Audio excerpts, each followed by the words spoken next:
हिंदू मुआ राम कही, मुसलमान खुदाई।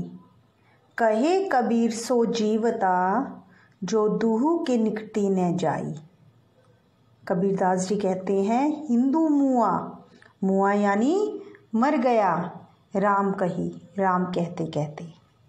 हिंदू जो हैं वो राम का नाम लेकर मर गए, और मुसलमान खुदाई, मुसलमान खुदा कहते कहते मर गए, लेकिन वे दोनों ईश्वर को न पा सके। आपसी भेदभाव में पड़कर दोनों कट्टर हो गए।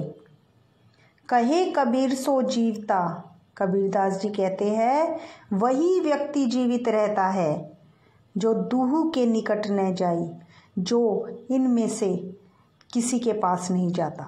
दूहू यानी दोनों, दोनों में से जो ना तो राम के पास जाता ना मुसलमान के पास जाता, वही व्यक्ति जीवित रहता है। भगवान जो है राम और खुदा दोनों से अलग है, और मानवता हिंदू और मुसलमान के भेदों से ऊपर है।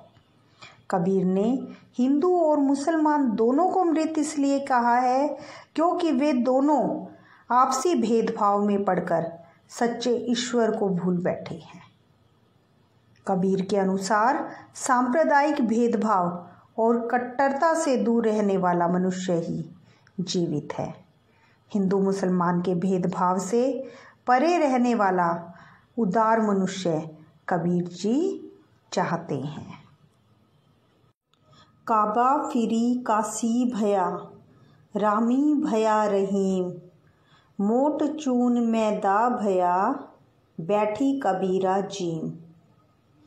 कबीरदास जी कहते हैं काबा फिर काशी हो गया।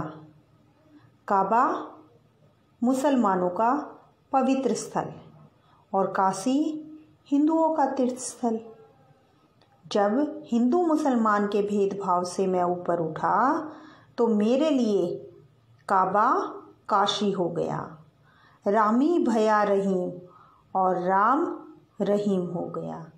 अर्थात राम और रहीम में और काबा और काशी में मेरे लिए कोई अंतर नहीं रहा।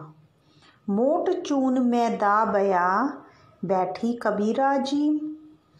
जिसे मैं मोटा आटा समझ रहा था वह मैदा बन गया, और जिसे मैं बैठकर खा रहा हूँ।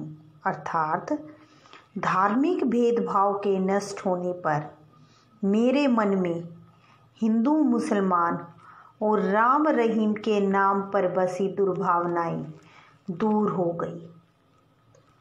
विभिन्न धर्मों की खटकने वाली बातों को मोटा चून कहा गया है, और अपनाने वाली अच्छी बातों को मैदा कहा गया है। धार्मिक कट्टरता समाप्त होने पर जो भेदभाव होते हैं वो समाप्त हो जाते हैं। इस दोहे में कबीर ने हिंदू मुसलमान या अन्य धर्मों के भेदभाव से दूर रहने की प्रेरणा दी है। धार्मिक कट्टरता नष्ट होते ही राम और रहीम में कोई अंतर नहीं रहता, दोनों एक ही ईश्वर के रूप नजर आते हैं। ऊंचे कुल का जन्मिया, जे करनी उच्च न होई। सुबरन कलश सूरा भरा, साधु निंदा सोई। ऊंचे कुल यानी परिवार, बड़ा परिवार, जिस परिवार का कुल का नाम हो। जन्मिया जन्म लेने वाला।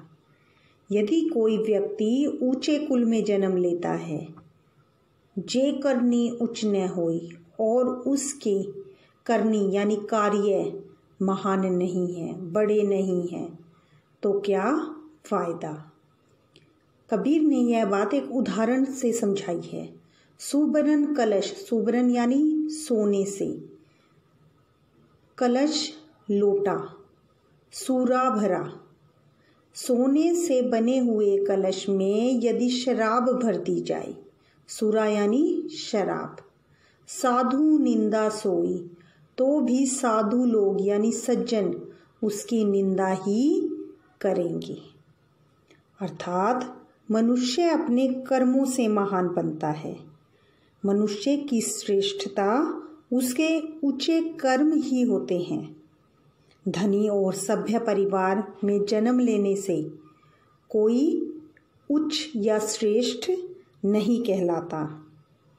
साधु मदिरा भरे स्वर्ण पात्र की निंदा करते हैं, अर्थात वे बुराइयों में लगे मनुष्य की निंदा करते हैं, चाहे वह व्यक्ति कितने ही बड़े ऊंचे कुल का क्यों न हो। इसलिए मनुष्य को चाहिए कि वह महान कर्म करे। आओ बच्चों, अब हम कबीर जी द्वारा रचित एक शब्द पढ़ेंगे। सबसे पहले मैं आपको बताऊंगी कि शब्द होता क्या है। किसी संत या महात्मा के उपदेश, किसी संत की वाणी या भजन शब्द कहलाते हैं। शब्द या शब्द का प्रयोग हिंदी साहित्य में बहुलता से किया गया है, यानी बहुत ज़्यादा किया गया है। शब्द जो होते हैं वो गे होते हैं। गे यानी गे, जिन्हें गाया जाता है। शब्द आत्मानुभूति है जो कबीर जी ने अंदर से महसूस की। उन्होंने अंदर से जो महसूस किया वो शब्द है। और जो हमने अब तक साखियाँ पढ़ी थी वह बाह्यानुभूति है। साखियाँ, अखियाँ, यानी उन्होंने जो आँखों से देखा। मोको कहाँ ढूंढे बंदे, मैं तो तेरे पास में, ना मैं देवल ना मैं मस्जिद, ना काबे कैलाश में।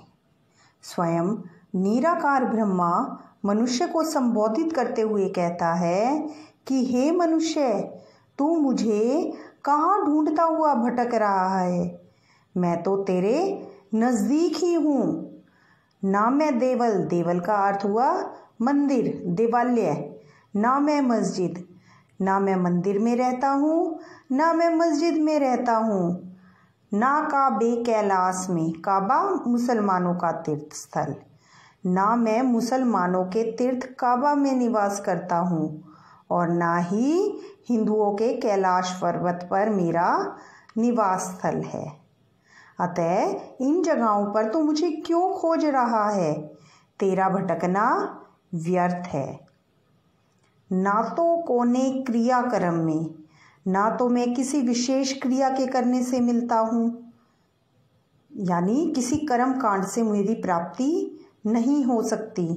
जैसे व्रत रखना, पूजा पाठ करना, गले में माला पहनना, हाथ से फेरना माला को, तिलक लगाना, इन सब से मेरी प्राप्ति संभव नहीं है। ना ही योग वैराग्य में, ना मैं योग साधना करने से मिलता हूँ, न संसार को छोड़कर सन्यासी बनने से मिलता हूँ। ये सब ऊपरी दिखावे हैं। मैं तो सब जगह विद्यमान हूँ। खोजी होए तो तुरंत मिलियों, पल भर की तलाश में। यदि कोई सच्चा खोजने वाला भक्त हो, जो मेरी सच्चे मन से भक्ति करता हो, उसके मन में मुझे पाने की ललक हो, तो मैं उसे तुरंत ही दर्शन दे देता हूँ। मुझे पाने के लिए तो पल भर की सच्ची लगन ही काफ़ी है। कहे कबीर, सुनो भई साधो, सब श्वासों की श्वास में। कबीरदास जी अपने भक्तों को संबोधित करते हुए कहते हैं कि सुनो भाई संतों, वह परमात्मा सब प्राणियों में विद्यमान है। सब श्वासों की श्वास में। जैसे सांस तुम्हारे भीतर है, वैसे परमात्मा भी तुम्हारे भीतर निवास करता है। वही प्राण बनकर तुम्हारे भीतर समाया हुआ है। अतः उसे खोजना है तो मन में खोजो, बाहर नहीं। ईश्वर हर जगह, हर प्राणी के हृदय में विद्यमान है। उसे अपने अंतर मन में खोजने की प्रेरणा कबीरदास जी ने दी है।